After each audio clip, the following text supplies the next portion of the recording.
എടപ്പാൾ നടുവട്ടം യുവ സാംസ്കാരിക സംഘടനയുടെ പ്രവർത്തകനായിരുന്ന വിട പറഞ്ഞ അലിബായിയുടെ 1ാം ഓർമ്മദിനത്തിന്റെ ഭാഗമായി ട്രാഫിക് ലഹരിവിരുദ്ധ ബോധവൽക്കരണ പരിപാടി ഒരുക്കി.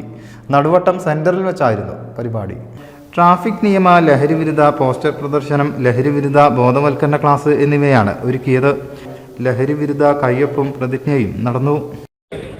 ലഹരി വസ്തുക്കൾ വാങ്ങുകയോ വിൽക്കുകയോ ഉപയോഗിക്കുകയോ ചെയ്യില്ലെന്നും എന്റെ വീട്ടിലും വിദ്യാലയത്തിലും എന്റെ കുടുംബത്തിലും കൂട്ടുകാരിലും ഞാൻ ലഹരിക്കെതിരെയുള്ള വട്ടംകുളം പഞ്ചായത്ത് ഉപാധ്യക്ഷ ഫസീല സജീബ് പരിപാടി ഉദ്ഘാടനം ചെയ്തു. സംഘടനാ ജനറൽ സെക്രട്ടറി ജുനൈദ് നടുവട്ടം സ്വാഗതം പറഞ്ഞു. സംഘടനാ അധ്യക്ഷൻ UV റിയാസ് അധ്യക്ഷനായി. വാർഡ് മെമ്പർ കഴുങ്കിൽ മജീദ് ആശംസകളും അർപ്പിച്ചു. എക്സൈസ് പ്രിവന്റീവ് ഓഫീസറും വിമുക്തി കോർഡിനേറ്ററുമായ പ്രമോദ് ലഹരിവിരുദ്ധ ബോധവൽക്കരണ ക്ലാസ് എടുത്തു. സംഘടനാ രക്ഷാധികാരി KV സഗീർ നന്ദിയും പറഞ്ഞു. News bureau, Valanchery.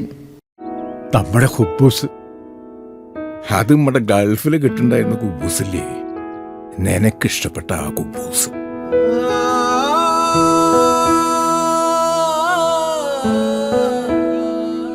പ്രവാസികൾക്ക് മാത്രല്ല, ഇപ്പൊ നാട്ടിലെല്ലാവർക്കും അൽദാൻ കുബൂസ് മാത്രം മതി. അൽദാൻ കുബൂസ് ഇപ്പൊ ന്യൂ ജനറേഷന്റെ ഇഷ്ട കുബുവല്ലേ.